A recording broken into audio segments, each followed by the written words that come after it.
Students, maths master corner में खुश आमदीद।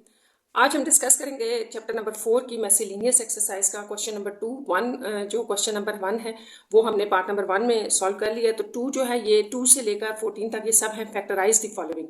तो इनको आपने फैक्टराइज करना है और जितनी भी हमने एक्सरसाइजेज में फॉर्म्स पढ़ी हैं कि आपके पास जो फॉर्म्स होती हैं डिफरेंट के किस तरह से उनको फैक्टराइज करते हैं, तो वो सारी हम यहाँ डिस्कस करेंगे। क्वेश्चन नंबर 2 से स्टार्ट करते हैं। तो क्वेश्चन नंबर 2 है आपका ए स्क्वेयर माइनस 5 का स्क्वेयर है -13, ए स्क्वेयर माइनस 5 प्लस 36। तो ये आपका क्वेश्चन है और हमने इसको फैक्टराइज करना है। तो यहाँ पर अगर आप एक चीज़ नोट करें तो ए स्क्वेयर माइनस 5 और ए स्क्वेयर माइनस 5 सेम है, तो हम इसको जो है वो लेट कर लेते हैं कि अगर हम ए स्क्वेयर माइनस 5 को वाई ले लें तो आप देखिए कि ये आपके पास जो इक्वेशन है ये क्या बन जाएगी। यहाँ वैल्यूज पुट करें, ये आपके पास हो जाएगा वाई स्क्वायर -13, ये वाई हो गया प्लस 36। तो इस तरह से सब्स्टिट्यूशन करके ना तो आपने अपनी इक्वेशन को सिंपल फॉर्म में चेंज कर लेना। और यहाँ से आपको पता है कि जब वो वन वेरिएबल में आती है और हमें पता है कि यहाँ पर हम इसको मिड टर्म ब्रेक से कर लेते हैं, तो इसको हम मिड टर्म ब्रेक से करेंगे। यहाँ पर आप ले लें, तो इसको हम अच्छा इसको ना आप ऐसे भी कर सकते हैं। अगर आप 36 है ना इसको यहाँ रखें तो आपके पास वो सारे जो पॉसिबल फैक्टर्स हैं ना वो आ जाएंगे। उससे आपको पता चल जाएगा कि आपने किन दो को लेकर जो है प्रोडक्ट उनको 36 बनाए और ऐड और सब्ट्रैक्ट करने से 13 आ जाएगा। तो वो यहाँ से आपके पास पेयर आराम से बन जाएगा। जैसे 2 2 ज़ा 4 और 3 3 ज़ा 9 ले लें, 9 4 ज़ा 36 होता है, तो मैं इसको 9 और 4 में ब्रेक कर रही हूँ, ठीक है। इसी तरह आपके पास अगर आप और ऑप्शंस चेक करें तो 4 3 ज़ा 12, 12 3 ज़ा भी आपके पास 36 है, लेकिन ये 13 नहीं बनाता। तो ये चीज़ें आपने याद रखनी है। यहाँ पर आप y कॉमन ले लें, y -9 रह जाएगा, या -4 कॉमन लेने से y -9। इसके बाद y -9 अगर आप कॉमन लेते हैं तो y -4। तो ये आपको जो गिवन एक्सप्रेशन था उसको आपने फैक्टराइज कर दिया। तो बस अब हम बैकवर्ड सब्स्टिट्यूशन करेंगे, वैल्यू y की पुट करेंगे, तो रिप्लेस कर दें वैल्यू ऑफ y। तो y की वैल्यू रिप्लेस कर देते हैं। क्या वैल्यू थी हमारे पास, वो डालने से आपके पास आ जाएगा y हमने लिखा था ए स्क्वेयर -5 और ये -9 एज इट इज। यहाँ पर भी इसी तरह ए स्क्वेयर -5 ये y की वैल्यू और -4 एज इट इज। तो साथ ही आप इसको थोड़ा सा सॉल्व भी कर देंगे, -14 बन जाएगा और ये आपके पास -9 बन जाएगा। तो इसको जो है वो ये आपके पास आंसर है। या आप इसको थोड़ा सा और इस तरह से कर सकते हैं कि अगर आपको क्वेश्चन में नजर आ रहा है कि अभी पॉसिबिलिटी है फैक्टराइज हो सकता है तो उसको कर लिया करें। जैसे ये वाला है ना, तो इसको इस पार्ट को आप ए स्क्वायर -3 का स्क्वायर भी तो कह सकते हैं ना। तो ये ए स्क्वायर ये आपके पास a प्लस बी हो जाएगा और a माइनस बी ये वाला बन जाए। तो ये इस तरह से इसकी कंप्लीट फैक्टराइजेशन है। इसके बाद आप क्वेश्चन नंबर 3 पे चलें। Question number 3, 6x square plus 19x plus 15। तो इसको भी आपने फैक्टराइज करना है। अब हमने यहाँ जो इसको देखना है तो आपने सिर्फ इस नंबर को नहीं देखना है, याद रखना है जब भी एक्स स्क्वायर के साथ कुछ एक्स्ट्रा होता है तो आप उसको मल्टीप्लाई करके तो करते हो, ठीक है। अब 15 6 आपके पास 90 होता है, तो इसका मतलब 90 के लिए आपने दो नंबर्स को देखना है जिनकी प्रोडक्ट जो है वो 90 बना रही हो, ऐड सब्ट्रैक्ट करने से आपके पास 19 आ रहा हो। तो जैसा मैंने अभी आपको ऊपर वाले क्वेश्चन में बताया ना कि इस तरह आप प्राइम फैक्टर्स के जरिए उन दो नंबर्स को ईजिली ढूंढ सकते हैं। तो इसके प्राइम फैक्टर्स देखें, 2 4 ज़ा 8, 2 5, दैन 3 से कर लें, 3 5 ज़ा 3, 5 ज़ा 15। ये तो यहाँ से आपको वो दो नंबर इजीली मिल जाएंगे। अब यहीं से आपने पेयरिंग करना स्टार्ट करना है। देखिए जैसे 3 2 ज़ा 6 ले लूँ मैं, अगर 6 और 5 3 ज़ा 15, तो 15 और 6 जो है 90 तो बनाते हैं, 19 नहीं बनाएंगे। तो आप 9 × 10 ले लें, 3 3 ज़ा 9 और 5 2 इनकी पेयरिंग बना लें। तो ये ठीक है। इसका मतलब है कि हम यहाँ पे इसको प्लस 10x और प्लस 9x में हमने इसको ब्रेक कर दिया। तो ये अब यहाँ से आगे आपको पता है क्या करना है, आसान सा है। यहाँ से कॉमन ले लें, 2x कॉमन ले लेते हैं, 3x प्लस 5 रह जाएगा। यहाँ से आप 3 कॉमन ले लें तो 3x प्लस 5। इस तरह आपके पास ये जो पार्ट इनमें सेम आ रहा है, इसको कॉमन लेने से 2x प्लस 3 रिमेनिंग में रह जाएगा। तो ये इसकी फैक्टराइजेशन है और ये इसकी फैक्टराइज्ड फॉर्म होगी, क्योंकि यहाँ से ये फिर फर्दर आगे सॉल्व नहीं हो सकता, ठीक है। और हमने कोई सब्स्टिट्यूशन भी नहीं की हुई थी, तो बस ये इसका आंसर। क्वेश्चन नंबर 4 देखते हैं। 4 भी लिख लेते हैं। 4 है हमारे पास, 4 है x plus 1, x minus 3, x minus 5, x minus 9 और प्लस 44। अच्छा, अच्छा, इस फॉर्म में आपने स्टूडेंट्स ये देखा था कि जब भी आपके पास ये यहाँ पर सिर्फ कांस्टेंट नंबर होता है, इसके साथ कोई वेरिएबल नहीं होता, सिंपल जब आपके पास ये कांस्टेंट नंबर होता है तो आपने ये देखना होता है कि यहाँ जो नंबर्स पड़े हुए हैं उनको दो सेम जो ये लास्ट वाले होते हैं ना कोफिशिएंट्स, इनको देखना है कौन से दो आपस में सेम ऐड करके दो के इक्वल आंसर देंगे। जैसे देखिए यहाँ पर अगर मैं -9 और +1 ले लूँ, ये इसको इसके साथ देख लो, सिर्फ आपने कांस्टेंट एंड वाले नंबर देखने हैं। और इधर से ये देखें, ये आपके पास -3 और -5 ले लें तो ये आपको -8 दे रहा है और ये भी -8 दे रहा है। तो ये आपके लिए इंपॉर्टेंट है कि ये नंबर क्या है।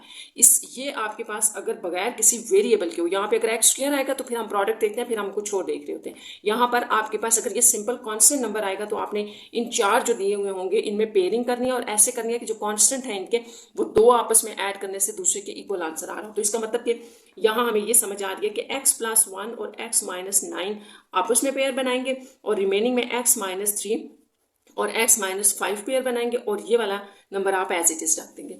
अब इसके बाद आपकी ये मल्टीप्लिकेशन होगी, इनको हमने सिंपल मल्टीप्लिकेशन करनी है इनकी, तो x को पहले x-9 से मल्टीप्लाई कर दे, फिर 1 को x-9 से। यहाँ जो आप सिंपल प्रोडक्ट लेते हैं वो ले रहे हैं हम। x को हमने x-5 से, पहले x को इधर, फिर -3 को भी x-5 से मल्टीप्लाई, और ये 44 एंड पे एज इट इज। अब यहाँ पर आपके पास ये आ जाएगा x² -9x प्लस x-9, ये होगी इनकी प्रोडक्ट। और यहाँ x² -5x -3x plus 15 plus 44, इसकी और सिंप्लीफिकेशन करने से x² ये आपको देगा -8x -9 और यहाँ x² -8x प्लस 15 प्लस 44। तो ये आपने याद रखना है कि वहां पर पेयरिंग करने का मकसद ये था कि ये फर्स्ट टू वैल्यू सेम आ जाए। ये सेम आती है तो हम यहाँ पर इनको पुट कर लेते हैं, x² -8x को आप y ले लें, ठीक है। अब यहाँ पर ये आपके पास बन जाएगा y -9, तो ये इस तरह से शॉर्ट हो जाता है, यहाँ पे y + 15। ये आपके पास जब सिंप्लीफाइड फॉर्म में आ जाएगा तो इसको इजीली सॉल्व कर लेंगे आप। अब ये दोनों प्रोडक्ट की फॉर्म में है तो आपने फिर यहाँ पे प्रोडक्ट लेनी है, y को y + 15 के साथ, -9 को y + 15 के साथ और प्लस 44 एज इट इज। यहाँ y² + 15 आ जाएगा, जबकि इस तरफ आपके पास जो है वो 9 -9y और ये -15 9 साथ 135 प्लस 44 y², ये 9 ये आप लिख लें, ये आपके पास यहाँ सॉरी थोड़ी सी मिस्टेक हुई है, y² + 15y था, इसको ठीक कर लें, इधर 9y और फिर ये, ठीक है। अब इन दोनों को सॉल्व करने से आपके पास 6y रह जाएगा और इन दोनों को सॉल्व करने से आपके पास आ जाएगा -91। तो यहाँ पर भी प्लस 15 में से 9 निकालने से आपके पास 6y रह जाएगा, प्लस 6y ये आ जाएगा। तो ये आपके पास आ गया। अब हम इसको मिड टर्म ब्रेक से कर रहे हैं, 91 चेक करना है तो आप उसी तरह से यहाँ रख के इसको चेक कर सकते हैं। अभी मैं इसको ब्रेक कर रही हूँ, ये हमारे पास आ जाएगा +13x -7x हम ले लेते हैं, ठीक है, क्योंकि 13 7 सा जो है वो आपके पास ये होता है 91 होता है, और 13 को 7 माइनस करने से 6 भी आ जाएगा। तो यहाँ से आपने क्या करना है कि ये सॉरी y था, इसको भी थोड़ा ठीक कर लें। ये यहाँ से आपने y कॉमन ले लिया तो y + 13 रह जाएगा। यहाँ -7 कॉमन लेने से जब आप माइनस कॉमन लेंगे ना तो दोनों प्लस हो जाएंगे, y + 13। तो इस तरह से ये आपके पास आ जाएगा y + 13 कॉमन ले लें, y -7। तो ये आपने अपने क्वेश्चन को फैक्टराइज कर दिया है। अब हम इसके अंदर y की वैल्यू डाल देते हैं जो कि x² -8x थी। यहाँ पर मैं इसको अगेन लिख देती हूँ, जो हमारे पास आ रहा था ये था y + 13 और साथ में था y -7। तो y जो है आपके पास क्या था, इसको लिख लेते हैं, y हमने ये पुट किया हुआ था, तो बैकवर्ड सब्स्टिट्यूशन से x² -8x + 13 और यहाँ पर x² -8x -7। तो इस तरह से ये इसकी फैक्टराइज फॉर्म है। नेक्स्ट क्वेश्चन हमारे पास है क्वेश्चन नंबर 5। नंबर 5 स्टार्ट करते हैं। अब ये क्वेश्चन नंबर 5 है आपके पास। तो अब आपने क्या करना है कि यहाँ पर हम इसका फार्मूला कंप्लीट करने की कोशिश करेंगे। देखिए स्क्वायर नहीं है तो फिर आप इसको मिड टर्म ब्रेक से नहीं करेंगे, बल्कि 4 आ रहा है ना तो स्क्वायर के फार्मूले से होगा। देखें a का स्क्वायर ले लें, अब ये आपके पास b का स्क्वायर बनेगा, ठीक है। अब यहाँ पर आपने 2ab आगे ऐड और सब्ट्रैक्ट करना है। तो मैं आपको स्टूडेंट्स इसका आसान सा तरीका बताती हूँ। ये 2ab आप उस वक्त ऐड और सब्ट्रैक्ट किया करें जब सिर्फ 2 वैल्यूज हो। देखिए अगर आपके पास सिर्फ ये होता है ना तो आप डायरेक्ट यहाँ 2ab इसमें ऐड और सब्ट्रैक्ट कर लें, जो भी इनका बनता है 2ab। तो यहाँ पर अब तीसरी वैल्यू भी दी हुई है ना, तो इसका मतलब ये है कि ये 2ab का कुछ पार्ट दिया हुआ है, या तो ये ज्यादा होगा या ये कम होगा। तो इसका आसान सा तरीका ये है कि आप रफ में देख लिया करें कि इनका 2ab क्या बनेगा। देखिए यहाँ पे मैं अगर लिखूँ 2 × तो a मेरे पास ये है B4 है, इनको मिला के 8x² बन रहे हैं। तो 8x² का मतलब यह है कि यहाँ आपको इसके साथ 8x² चाहिए 2ab की फॉर्म में, जबकि यहाँ 12 दिया हुआ है। तो आप इस 12 को ब्रेक कर दें, ये ज़्यादा आसान रहेगा। जब आप 12 को ब्रेक करेंगे तो वो 2 पार्ट्स में डिवाइड होगा, 8 और 4 में। तो ये आप लिख लें -8x² -4x², ऐसे कर लिया करें, ये आसान हो जाएगा। अब आप देखें कि यहाँ से आपने जो है वो इसको 2ab बनाना है, तो 2 × a × b, देखिए आप ये कंप्लीट बन गया और ये वाला एज इट इज आ गया। ठीक है, अब इसके बाद आपके पास ये फार्मूला क्लोज हो रहा है a - b का होल स्क्वायर, और इसको आप लिख सकते हैं 2 का स्क्वायर x का स्क्वायर। अब नेक्स्ट आपके पास आ जाएगा x² - 4 का होल स्क्वायर, और ये 2x का होल स्क्वायर फिर से बन जाएगा। तो ये आ गया आपके पास। यहाँ एक और फार्मूला लगेगा, a² - b² हो तो आप उसको a + b और a - b लिखते हैं। तो यहाँ हम यही आइडेंटिटी यूज कर रहे हैं। अगर ये सारा आपके पास a है तो a + b और a - b, तो ये आपका इसका आंसर है। फैक्टराइज हो गया, बस थोड़ी सी इसकी जो है ना वो फॉर्म ठीक कर लें। ये यूं होगा, इस तरह से लिख लें, इसको थोड़ा सा अरेंज कर लें, और ये इसका आंसर है। तो नेक्स्ट क्वेश्चन नंबर 6 देखते हैं। अच्छा, ये आपका क्वेश्चन नंबर 6 है। अब इसको आपने कैसे फैक्टराइज करना है, तो आपने बड़े ध्यान से क्वेश्चंस देखने होते हैं, क्योंकि बाज़ क्वेश्चन आपके पास लिखे ठीक होते हैं, बस उनको थोड़ा सा ना रीअरेंज करना पड़ता है। तो अगर ये वाली फॉर्म में, इसको तो चले आप ऐसे ही रहने दें ये, और इसको थोड़ा अरेंज करें ना, तो ये आपके पास यहाँ आ जाएगा। कांस्टेंट एंड पे रख लें, तो यहाँ आपको एक चीज़ नजर आएगी कि ये वाला पार्ट दोनों में सेम है। तो इसको आप पुट कर लें, 3x² + 4x को हम y ले लेते हैं। तो अब ये आपके पास आ जाएगा y - 5। आप देखिए ये कितना आसान सा बन गया ये। तो इसके बाद बड़ा आसान है, यहाँ से आप मल्टीप्लिकेशन करें, y को -2 से मल्टीप्लाई कर दें पहले, फिर -5 को आपने y - 2 से मल्टीप्लाई किया, सॉरी यहाँ माइनस है -4, तो इनकी मल्टीप्लिकेशन भी यहीं लिख लेते हैं। देखें y² - 2y, यहाँ आ जाएगा -5y + 10 = 4। अब आप देखें इसको जो हमारे पास आ गया, इसको देखते हैं हम क्या आ रहा है सिंप्लीफाई करके। ये आ रहा था हमारे पास y² - 2y और -5y, आपने भी देख लेना 7y बन रहा था, और 10 + 10 - 4 है। ये यहाँ पर ये आपके पास -4 था, ये -4 था, यहाँ मैंने अगेन लिख दिया। तो ये आपके पास बन जाएगा y² - 7y + 6। ये आ गया। अब हम इसकी करते हैं मिड टर्म ब्रेक, और साथ ये फैक्टराइज हो जाएगा। तो मिड टर्म ब्रेक में हम लेते हैं 6 1s और ये 7 हो जाएगा। तो ये y² - 6y - y ले लें आप, ये 6 और 1 में हमने ब्रेक कर दिया। y कॉमन लेने से y - 6 - 1 कॉमन लेने से साइन चेंज हो जाएंगे। ये आ गया। अब आपने y - 6 दोनों में कॉमन था, तो रिमेनिंग में ये रह गया। अब रिप्लेस कर दें, ठीक है, वैल्यू ऑफ y।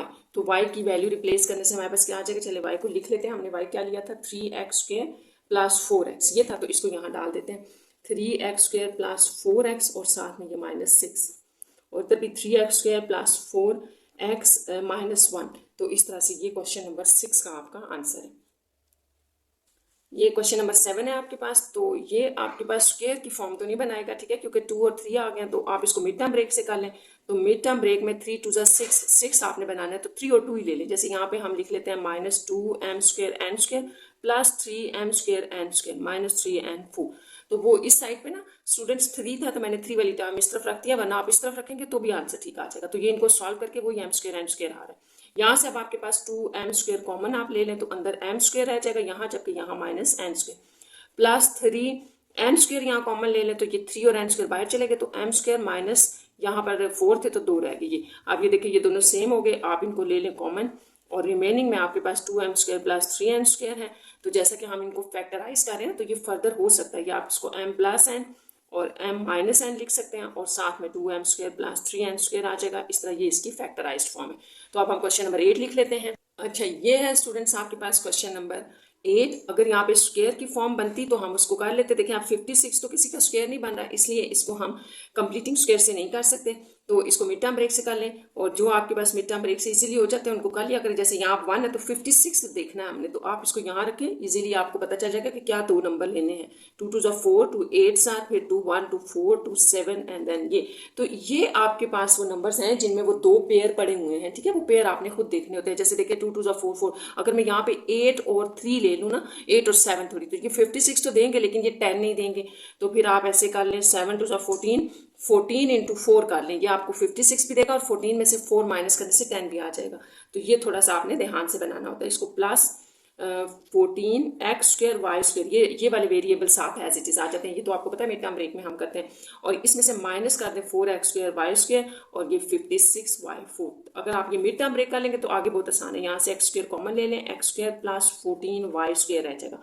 यहाँ आप -4 ले लें और y² कॉमन ले लें, तो यहाँ पे आपके पास 4 और y² बाहर चले गए, x² रह गया, माइनस था यहाँ पर भी माइनस, यहाँ पे आपने माइनस बाहर लिया तो अंदर साइन चेंज हो जाएगा, प्लस हो जाएंगे सारे। यहाँ पर आपके पास रह जाएगा 14 ये 14 4 सा होता है ना 56, तो 14 रह जाएगा, y की पावर 2, y भी बाहर चला गया। अब ये देखें दोनों कॉमन है, और यही जो होता है कि आपको ये याद रखना है, मिड टर्म में यही चीज़ आपको बताती है कि मिड टर्म ब्रेकिंग आपने सही किया कि गलत। ये दोनों कॉमन होने चाहिए, ये सेम हो गया, और यहाँ x² -4y²। फिर मैं आपसे वही कहूँगी कि हम चूंकि यहाँ पर फैक्टराइजेशन कर रहे हैं ना, तो जो चीज़ आपके पास मजीद फैक्टराइज हो सकती है उसको आपने करना होता है। जैसे देखें ये x² -2 का स्क्वायर y का स्क्वायर आ रहा है, तो इसको आप चलें एक और स्टेप कर लें, ऐसे लिख सकते हैं x² -2y का होल स्क्वायर। तो ये a² -b² वाली आइडेंटिटी लगेगी, तो ये टोटल जो आपकी फैक्टराइजेशन हो जाएगी फाइनली वो ये होगी x -2y। तो ये आपका इसका आंसर होगा। तो नेक्स्ट क्वेश्चन नंबर 9 लिख लेते हैं। ये क्वेश्चन नंबर 9 है आपके पास। अच्छा, आपने स्टूडेंट से एक बात याद रखनी है कि जो फैक्टराइजेशन होती है वो ज़रूरी नहीं होती कि सारे फार्मूलाज मिड टर्म ब्रेकिंग बना रहे हों। 5 क्वेश्चंस बहुत सिंपल होते हैं, तो आपने हर एंगल से सोचना होता है। जैसे अब यहाँ पर अगर 4 वैल्यूज़ है ना, तो बजाय इसके कि आप फार्मूलाज इसमें चेक करें, आप ये देखें कि 2 की पेयरिंग करके कॉमन ले लें। ये बड़ा आसान सा क्वेश्चन है। इन दोनों में क्या आपके पास कॉमन है? x कॉमन है, तो x कॉमन लेने से x + 2a यहाँ रह जाएगा, और इन दोनों में अगर आप देखें तो -b कॉमन है, तो यहाँ पर x + 2a रह जाएगा। तो देखिए ये यहाँ से ही हो गया, मिड टर्म ब्रेक करने की जरूरत ही नहीं पड़ी आपको, तो ये सिंपल सा था। यहाँ पर आप x + 2a को कॉमन ले लें तो रिमेनिंग में x - b रह जाएगा। और क्वेश्चन नंबर 9 का आपका यही इसका आंसर है, ये इसकी फैक्टराइज फॉर्म है। क्वेश्चन नंबर 10 में आपके पास a12 - b12 है, तो ये भी बड़ा आसान सा है। आपके पास जो आइडेंटिटी a² - b² की है वही यहाँ पर अप्लाई होगी, ठीक है, ये वाला लगेगा। तो बहुत आसान है। देखो इसमें आपको 2 चाहिए होता है ना बाहर, तो यहाँ आप 2 बना लें, a6 लगा के 2 लगा लें, 6 × 2 = 12 है, ब्रेक कर लिया हमने इसको ऐसे। तो अब ये आपके पास बन जाएगा a² - b²। तो यहाँ आपने याद रखना है a क्या है, ये सारा a है, ये सारा b है, तो फिर a + b हो जाएगा और इधर a - b, ठीक है। अब प्लस वाला तो आप नहीं कर सकते फैक्टराइज, क्योंकि ये हमारे पास माइनस में फॉर्म जा रही होती है। इसको हम मजीद आगे फैक्टराइज करेंगे, तो इसको भी हम लिखते हैं कि हमारे पास क्या आ रहा था और हमने इसको कैसे करना है फैक्टराइज। जैसे आपने ऊपर किया ना, बस वही हमने प्रोसीजर यहाँ पर फिर लगा देना। ये था, और a6 - b6। अच्छा, मैंने आपको बताया ना, जैसे ये तो नहीं होगा मजीद फैक्टराइज, ये यही रहेगा। इसको आप देखें कि यहाँ पर आपने फिर बाहर 2 बनाना है, तो 3 और 2 में ब्रेक कर दें, b भी 3 और 2, तो ये आपके पास ऐसी फॉर्म बन जाएगी। तो a6 + b6, यहाँ पर आपको पता है कि आपने क्या करना है, ये आपके पास आ जाएगा a - b आ जाएगा और a + b। अब यहाँ पर a आपका बदल गया है, वो ये होगा a और ये b, तो यहाँ पर हमने वो आइडेंटिटी लगा दी। अच्छा, अब इस क्वेश्चन में आपने बड़ा ख्याल रखना है, क्योंकि हमने हर क्वेश्चन को देखना है, हर पार्ट को देखना है यहाँ कि क्या ये फैक्टराइज तो नहीं हो रहा। तो अगर हम देखें तो ये सब के ऊपर क्यूब का फार्मूला लग रहा है, यहाँ भी इवन क्यूब का लग रहा है। तो यहाँ अगर हम इसको ब्रेक कर दें a 2 और 3 में, तो फिर आपको नजर आएगा कि यहाँ क्यूब का फार्मूला लगेगा, यहाँ भी क्यूब का लग रहा है और यहाँ भी क्यूब का लग रहा है। तो ये आपको सारे ओपन करने पड़ेंगे। इनको ओपन करने से पहले मैं यहाँ पे आपको दोनों फार्मूलाज बता देती हूँ। a³ + b³ किसके इक्वल होता है? a + b के इक्वल होगा, ठीक है, a² - ab + b²। और जब आप माइनस की बात करते हो, दोनों मैंने इसलिए लिखे हैं कि ये हमने यहाँ दोनों अप्लाई करने हैं, प्लस पे भी होगा माइनस पे भी होगा। तो a - b a² + ab + b²। तो आपने याद रखना क्या फर्क होता है, यहाँ माइनस हो तो यहाँ माइनस आ जाता है, बीच में प्लस होता है, यहाँ प्लस हो यहाँ प्लस तो यहाँ माइनस आ जाता है। अब ये दोनों तो आप यहाँ अप्लाई कर लोगे, तो ये प्लस वाला जो है ना, वो भी इसके ऊपर भी ये वाला ही अप्लाई होगा। तो सबसे पहले हम इसके ऊपर अप्लाई करते हैं। स्क्वायर को आपने, ये पूरे को आपने a समझना है, इस सारे को b। तो आपके पास फर्स्ट जो आ जाएगा वो a + b है इसके अकॉर्डिंग। अब जब अब आपने यहाँ पर देखना है कि आपका a क्या है। अब a आपका a² है, तो जो a है उसकी पावर फिर लेनी है स्क्वायर, तो वो 4 बन जाएगी, माइनस इन दोनों की प्रोडक्ट। यहाँ जैसे आपने लिखा ना a b, तो यहाँ पर जो पड़ा हुआ था ना, ये याद रखना, यहाँ जो पड़ा है उसका स्क्वायर लेना है, यहाँ जो पड़ा है उसका भी स्क्वायर लेना है, और दोनों को माइनस के साथ मल्टीप्लाई करना है। तो यहाँ हमने बिल्कुल एग्जैक्टली वही किया, बस यहाँ पर a नहीं है, a² है। तो जब आप इसका स्क्वायर लेंगे, यानी कि स्क्वायर का स्क्वायर लेंगे, तो वो 4 हो जाएगा। इन दोनों की प्रोडक्ट ये आ गई, बिल्कुल सेम इसी तरह b की पावर 4 हो जाएगी। ये आपने सिर्फ इसको फैक्टराइज किया है। अभी इसका तो मैंने फार्मूला लिख दिया, तो आप डायरेक्ट इसको लिख लें a - b। तो रिमेनिंग मैं नीचे लिख रही हूँ a² + ab + b²। लास्ट आपके पास ये है, और इसको भी आप यहाँ पर बता चुके हैं फार्मूला, तो इसको भी लिख लें। यानी कि हमने सारे ओपन कर दिए हैं और मजीद इनमें कोई जो है वो सिंप्लीफिकेशन भी नहीं हो सकती। तो इसको थोड़ा सा अगर आप अरेंज करना चाहते हैं तो इन तीनों को इकट्ठा लिख दें जैसे आंसर में लिखा हुआ है, वरना इस तरह भी ठीक है। ये है, उसके बाद ये दोनों हैं, इन दोनों को आपने कंबाइन करके नहीं लिखना, अभी तो हमने इनको सेपरेट करना है, ठीक है, क्योंकि हम फैक्टराइज कर रहे हैं, सबको खोल के लिख देना होता है फैक्टराइजेशन में। तो ये और एक जो ये 4 वाला रह गया वो मैंने यहाँ लिख दिया। तो इस तरह से ये इसका आपके पास फैक्टराइज्ड फॉर्म आ जाएगी। जो आपको सिंपल सा क्वेश्चन नजर आ रहा था वो थोड़ा सा क्यूबिक फॉर्म में चला गया और उसके बाद ये इसकी फैक्टराइजेशन बन रही है। अच्छा, ये आपका क्वेश्चन नंबर 11 है। तो कोई भी फैक्टराइजेशन स्टार्ट करने से पहले एक बात आप याद रखा करें स्टूडेंट्स कि अगर तीनों आपको जो वैल्यूज एक्सप्रेशंस दिए हैं, 3 दिए हैं, 4 दिए हैं या 2 दिए हैं, उनमें आप ये ज़रूर देखा करें कि कुछ कॉमन है, तो पहले उसको कॉमन लिया करें, फिर आप नेक्स्ट स्टेप सोचा करें कि क्या फैक्टराइजेशन पॉसिबल। तो यहाँ कॉमन आ रहा है, यहाँ हम अगर 4 और एक्स स्क्वायर सब में आ रहा था, y 1 1 है ना, तो y ये अगर हम कॉमन ले लें तो ये आपने भी देख लेना है। तो कॉमन लेने से हमारे पास क्या आ जाएगा, 4 7 होता है, तो यहाँ पर ए एक्स स्क्वायर है क्या, और y 1 था वो बाहर चला गया, x 4 है ना, तो 2 बाहर चले गए, तो ये कंप्लीट हो गया। आप आगे आ जाए, यहाँ 4 1 4 और 2 4 6 24 16 रह जाएगा। x 3 पड़े थे, 2 बाहर चले गए, एक x आ गया और y 1 ही था जो बाहर चला गया। माइनस यहाँ आ जाए, ये आपके पास आ जाएगा 4 1 और 4 5 20, और यहाँ एक्स स्क्वायर बाहर चला गया, वाई भी बाहर चला गया, तो ये आपके पास रिमेनिंग रह गया। ठीक है, अब आप इसको छोड़ दें, ये पार्ट तो आपके आंसर का हिस्सा है। इसको अब आपने देखना है कि ये मिड टर्म ब्रेक से हम कैसे सॉल्व कर सकते हैं। यहाँ अब हमने इसकी मिड टर्म ब्रेक करनी है। मिड टर्म ब्रेक के लिए उसी तरह 15 को 7 से मल्टीप्लाई करेंगे तो ये 105 आ रहा है। तो 105 को हम इसी तरह यहाँ प्राइम फैक्टर्स इसके चेक कर लेते हैं। तो ये 3 से स्टार्ट कर लें, 3 3 9, 3 5 देन 5 7 और 7 1। तो यहाँ वो 3 नंबर हैं जिनमें से आपने इनको पेयर करके 2 में कन्वर्ट करना है, जो मल्टीप्लाई करने से 105 देंगे और ऐड सब्ट्रैक्ट करने से 16। तो आप ऐसे करें कि 7 3 21 इंटू 5 कर लें, तो यही इनके जो है वो ब्रेकिंग पॉइंट्स भी हैं। 7x स्क्वायर देखें प्लस है ना, तो बड़ी वैल्यू के साथ आप प्लस रख लें, 21x माइनस 5x, तो ये आपको 16x भी दे रहा है। तो ये आपको मैंने चेक करने का तरीका बताया, ये आसान है, इस तरह कर लिया करें। ठीक है, अब आपने 4x स्क्वायर y, अब यहाँ आ जाए, यहाँ क्या कॉमन है, 7x कॉमन है, x प्लस 7 3 21, और यहाँ माइनस 5 कॉमन है तो x प्लस 3। ठीक है, आपने माइनस कॉमन लिया तो अंदर दोनों साइन चेंज हो गए। तो इसका एक और स्टेप लिख लेते हैं, और यहाँ पर आपके पास आ रहा है x प्लस 3 कॉमन, साथ में 7x माइनस 5, ये आ जाएगा। तो इस तरह से ये आपका क्वेश्चन नंबर 11 है, क्योंकि फर्दर इसमें और जो है ना वो सिंप्लीफिकेशन नहीं हो सकती। तो बस ये इसका आंसर है। ये आपका क्वेश्चन नंबर 12 है, और इसमें भी हमने इसको फैक्टराइज करना है। तो आपने एक बात याद रखनी है, हमेशा याद रखनी है कि जब भी फैक्टराइजेशन आपके पास होती है, आपके पास कोई भी एक्सप्रेशन हो, तो सबसे पहले उसको उसके अंदर जो फर्स्ट पॉइंट है ना कि आपने क्या चेक करना है, कैसे पता चलेगा कैसे फैक्टराइजेशन करनी है। तो फर्स्ट पॉइंट उसका ये होता है कि आप देखा करें कि कोई चीज़ कॉमन तो नहीं है। आपने पहले कॉमन लेना है, उसके बाद आपने फर्दर बाकी चीज़ें देखनी है कि हमने क्या क्या करना है। तो इसमें अगर आप देखें तो एक यहाँ पर रिजल्ट है, एक एक्सप्रेशन, एक यहाँ, तो इन दोनों में x माइनस वाई जो है वो कॉमन है, एक कॉमन है, क्योंकि एक इधर इधर 3 है। तो ये इसको अगर हम बाय ले लें तो इधर आ जाएगा 4x माइनस वाई का स्क्वायर माइनस 1। अच्छा, जब आप स्टूडेंट्स कॉमन ले लेते हैं ना, तो आपने याद रखना है, तभी आपको चीज़ें सही नज़र आती हैं कि अब हम इसको किस फॉर्म में लेके जा सकते हैं। तो हमने जब कॉमन लिया तो यहाँ एक चीज़ नज़र आ रही थी कि ये 2 का स्क्वायर हो गया, x माइनस वाई का स्क्वायर, और ये 1 का स्क्वायर। तो यहाँ पर आप इसके ऊपर आइडेंटिटी लगाएंगे, यानी कि 2 इंटू एक्स माइनस वाई का यहाँ आ जाएगा होल स्क्वायर माइनस 1 का होल स्क्वायर। तो ये आपके पास जो है वो कौन सी आइडेंटिटी बन रही है, यहाँ पर आपके पास बन रही है ए स्क्वायर माइनस बी स्क्वायर, जो आप ए प्लस बी और ए माइनस बी में चेंज कर दें। बस अगर आपको ये चीज़ समझ आ जाए ना, तो फिर फौरन से आपका क्वेश्चन हो जाता है। देखिए, ये सारा आप कह रहे हैं ए है, ए स्क्वायर माइनस बी स्क्वायर, तो लिखें इसको ए, इसको ना आप अंदर भी मल्टीप्लाई करके भी लिख सकते हैं। चलिए मैं अगले स्टेप में कर देती हूँ, ये ए प्लस बी और ये था ए माइनस बी। ठीक है, ये हो जाएगा। तो अब आप इसको एक और स्टेप में सिंप्लीफाई कर दें, ये अंदर मल्टीप्लाई कर दें, 2x minus 2y plus 1, 2x minus 2y और माइनस 1। तो ये इसकी फैक्टराइज्ड फॉर्म है। तो ये बात आपने, ये पॉइंट बस याद रखना है कि जब भी कोई एक्सप्रेशन आप लिखते हैं तो सबसे पहले उसमें ज़रूर चेक कर लिया करें कि कुछ कॉमन तो नहीं है। कॉमन के बाद आप उसके ऊपर सोचा करें कि क्या करना है।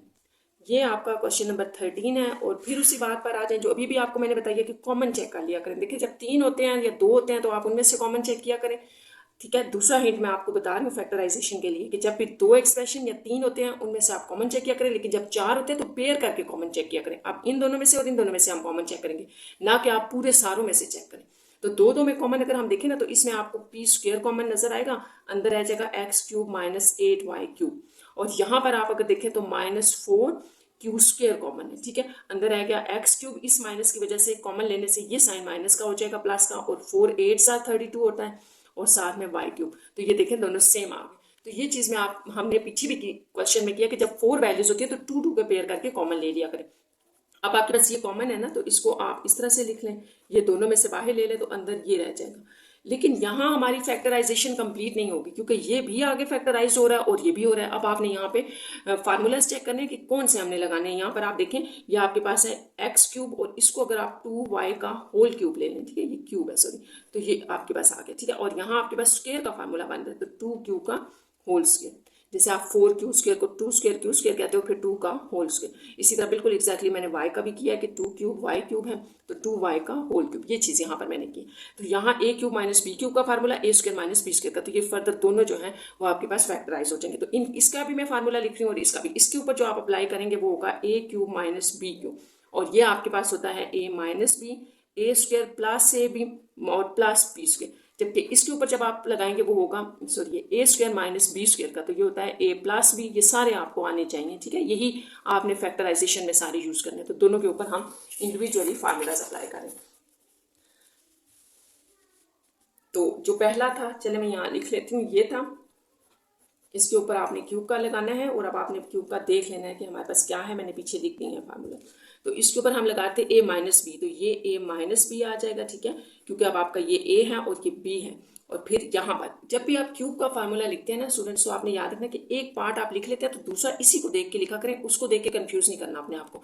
आपने जब ये लिख लिया है, जैसे भी मैंने आपको बताया, मैं फिर रिपीट कर देती हूँ, ये होता है आपके पास ए माइनस बी और A square plus A B plus B square. तो एक दफ़ा जब ये चीज़ आप लिख लेते हैं तो बाकी आप इसी से बनाया करें, यानी कि यहाँ जो भी है उसका स्क्वायर ले लें, फिर इसका भी स्क्वायर ले लें, और दोनों को मल्टीप्लाई करके भी लिखना होता है। तो यही चीज़ हम यहाँ अप्लाई करें कि यहाँ जो भी है, देखिए फर्स्ट वाले का स्क्वायर माइनस इन दोनों का मल्टीप्लाई आ जाएगा, ठीक है, माइनस है ना तो यहाँ सॉरी प्लस होगा, फार्मूले में प्लस है, और इसका स्क्वायर यानी कि 2y का स्क्वायर। तो ये आपका फार्मूला कंप्लीट होगा, और ये तो आपको पता है p प्लस 2q होगा और p माइनस 2q, ये तो इजी सा था।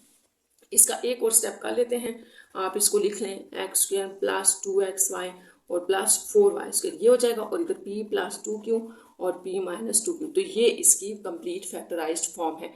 क्वेश्चन नंबर हमने किया है 13। आपका क्वेश्चन नंबर 14 है। तो इसको भी स्टार्ट करने से पहले उसी तरह देख लें अगर कुछ कॉमन है, अगर नहीं कॉमन और ये मिड टर्म ब्रेक से भी नहीं होगा तो हम यहाँ पर स्क्वायर का कंप्लीट कर लेते हैं, कंप्लीटिंग स्क्वायर से कर लेते हैं। ये ए स्क्वायर हो गया, ये बी स्क्वायर हो गया, और यहाँ पर आपने उसी तरह से 2ab ऐड और सब्ट्रैक्ट करना है। तो ये 2ab पड़ा हुआ है, या तो ये कम होता है या ज़्यादा होता है, तो आप इसको ऐसे करें कि यहाँ अगर आप 2ab वाले मेथड से करना चाहते हैं तो इसमें प्लस 2ab और माइनस 2ab कर लें, प्लस 2 इंटू ये a और ये b हो गया, इसी को आपने माइनस भी करना है क्योंकि आप अपने पास से ये चीज़ कर रहे हैं, और ये आपके पास एज इट इज़ आ जाएगा। अच्छा, अब नेक्स्ट जो आपकी इंपॉर्टेंट चीज स्टार्ट होती है वो यहाँ से होती है कि फार्मूला प्लस का क्लोज करना या माइनस का। तो आप थोड़ा सा चेक कर लिया करें, देखिए अगर मैं प्लस का क्लोज करूँ तो ये दोनों बच जाएंगे, और ये 7 और 2 9 हो जाएगा, 9x स्क्वायर वाई स्क्वायर, इसको एक कंप्लीट स्क्वायर बनना चाहिए, ठीक है, तो ये बन रहा है। अगर मैं माइनस का क्लोज करूँ तो 5 और 7 और 5 जो 2 है वो 5 आंसर देंगे, तो 5x स्क्वायर वाई स्क्वायर तो आपके पास एक कंप्लीट स्क्वायर नहीं बनेगा। तो आप इन दोनों को इकट्ठा रख लें, यहाँ पे आप प्लस का क्लोज कर दें, इसको क्लोज कर दें, ये X square plus Y square का होल स्क्वायर हो जाएगा, और इसका आंसर होगा -9x स्क्वायर वाई स्क्वायर। तो इस तरह से आपने करना है। तो मैंने आपको दोनों मेथड बता दिए हैं, जिस तरह आपको सही लगता है कर लें। एक क्वेश्चन में हमने इसको भी ब्रेक करना पड़ा है, तो आपको ये सही लगता है तो आप ये कर लें। इसके बाद आपके पास यहाँ पर ये आपके पास बन रहा है a स्क्वायर, और इसको आप 3y का होल स्क्वायर करके b स्क्वायर बना लें। तो यहाँ आपको पता है कौन सी आइडेंटिटी लग रही है, a square minus b square. अब ये आपके पास होगा a प्लस बी और a माइनस बी, तो यहाँ पर हम वही लगा रहे हैं, ये आपका अब a है, आपने याद रखना है ये सारा a है और ये b है। तो a, ये a हो गया प्लस b और इधर a माइनस b, तो ये इसकी फैक्टराइज्ड फॉर्म है। तो इस तरह यहाँ पर आपके पास 2 से क्वेश्चन नंबर 14 तक फैक्टराइजेशन के जो क्वेश्चन थे वो कंप्लीट हो गए।